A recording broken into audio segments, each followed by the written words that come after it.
இமயமலை, சைபீரியா, மத்திய மற்றும் கிழக்கு ஆசியாவில இந்த எட்டி அப்படிங்கிற கற்பனை உயிரினம் பற்றிய கதைகள் நிறையவே புதைஞ்சு கிடக்குங்க. அது எப்படி இருக்கும் அப்படிங்கிறதுக்கு நீங்க பெரிய கற்பனையெல்லாம் பண்ணிக்க வேண்டிய அவசியமே இல்ல. Scooby Doo, Tintin, Monsters Inc, Pinkwood அப்படிங்கிற மாதிரியான இந்த படங்கள் எல்லாம் பார்த்தாலே ஒரு கதாபாத்திரமாவே இந்த படங்கள்ல எட்டிங்கிறது வடிவமைக்கப்பட்டிருக்கும். இப்படி பல சினிமாக்கள்லயும், வீடியோ கேம்கள்லயும் பார்த்தீங்கன்னா, பல ஆண்டுகளாகவே எட்டி அப்படிங்கிற கற்பனை உயிரினம் பயன்படுத்தப்பட்டுட்டு தான் வருது. பனி படர்ந்திருக்கக்கூடிய மலைகளுக்கு நடுவே கூர்மையான பற்களோட, பெரிய நீண்ட கால்களோட இருக்கக்கூடிய இந்த எட்டி வாழ்ந்து வருவதா சில நாட்டுப்புற கதைகள் உலா வந்துட்டு தான் இருக்கு. ஆனா இந்த எட்டி அப்படிங்கிறது கற்பனை விலங்கா, இல்ல கட்டுக்கதையா, இல்ல உண்மையாவே இருக்கா அப்படிங்கிறது தான் இந்த வீடியோல ஃபுல்லா நம்ம பார்க்க போறோம். கிழக்கு நேபாளில் சுமார் 12,000 அடி உயரத்தில் வாழக்கூடிய ஷெர்பா இன மக்களின் நாட்டுப்புற கதைகளில் தான் இந்த எட்டி உருவாகி இருக்கு. இதை மையமாக வச்சு தான் ஷெர்பா நாட்டுப்புற கதைகள் நிறையவே வந்திருக்கு அப்படின்னு சொல்லப்படுது. அந்த கதைக்குள்ள பார்த்தீங்கன்னா மக்களை எப்பவுமே அச்சத்தை உருவாக்கும் விதமாக ஒரு கதாபாத்திரம் இருக்கும், அதுதான் எட்டி. அத்தகைய கதைகள் சொல்லப்பட்டதன் பின்னணியில் பல நோக்கங்கள் இருந்திருக்கு.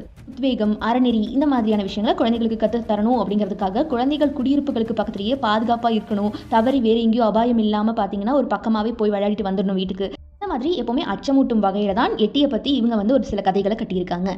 1921ஆம் ஆண்டு ஆங்கிலேய ஆய்வு பணியான சார்லஸ் ஹோவர்ட் எவரெஸ்ட் சிகரத்தை நோக்கிய பயணத்தை முன்னெடுக்கிறாரு. அப்போ சில பெரிய காலடி தடங்கள் அவர் கண்ணில் படுது. அதை பற்றி உள்ளூர் மக்கள் கிட்ட விசாரிச்சிருக்காரு. மெடோ காங்மி அப்படின்னு சொல்லியிருக்காங்க அவங்க. அதுக்கு மனித கரடி, பனி மனிதன் அப்படிங்கிற பொருள் வருமா. அவருடைய குழுவானது எவரெஸ்ட் பயணத்தை முடிச்சுட்டு திரும்பிய உடனே பார்த்தீங்கன்னா ஹென்ரி நியூமன் அப்படிங்கிற ஒரு பத்திரிகையாளர் அந்த குழுவை பேட்டி எடுக்கிறாரு. அந்த பேட்டியின் போது கால் தடம் பற்றியும் எட்டி பற்றியும் ஊர்க்கதைகள் அந்த இடத்துல பேசப்படுது. அதுக்கப்புறம் பார்த்தீங்கன்னா 1950களிலேயே இது பற்றி ஆர்வம் இமயமலையை விட அதிக உச்சத்தை தொற்றுக்குன்னு தான் சொல்லணும். பல குழுக்கள் எட்டியை தேடி மலையேற்றம் பண்ண தொடங்கியிருக்காங்க. ஹாலிவுட் நட்சத்திரமான ஜேம்ஸ் ஸ்டூவர்ட் கூட இந்த தேடுதல் வேட்டையில் ஈடுபட்டிருந்திருக்காரு. ஈடுபட்டது மட்டும் கிடையாதுங்க, தன்னுடைய லக்கேஜில் அவர் பார்த்தீங்கன்னா எட்டியின் விரல் அப்படின்னு சொல்லிட்டு ஒரு விரலையும் வச்சுட்டு இருந்திருக்காரு. 2011ஆம் ஆண்டுல அதை டிஎன்ஏ பரிசோதனை செஞ்சு பார்த்த பிறகுதான் தெரியுது அது எட்டியின் விரல் இல்ல, மனுஷன் ஒருத்தருடைய விரல் அப்படின்னு, அதாவது ஒரு மனுஷன் விரல் அப்படின்னு தெரிய வந்திருக்கு. இத்தாலியை சேர்ந்த மலையேறுபவரான ரெயின்ஹோல்ட் மிஸ்னர் அப்படிங்கிறவர் எட்டியை எப்படியாவது பார்த்துணும் அப்படின்னு சொல்லிட்டு தேடுதல் வேட்டையில இறங்குறாரு. அவர் என்ன பண்றாருன்னா 1980களில் நான் எட்டியை பார்த்துட்டேன் அப்படிங்கிற மாதிரி சொல்றாரு. 2014ஆம் ஆண்டுல பாத்தீங்கன்னா அவருடைய குழுவானது லடாக் மற்றும் பூடான்ல இருந்து எட்டியுடைய முடி மாதிரிகள் அப்படின்னு சொல்லிட்டு சிலதை கொண்டு வராங்க.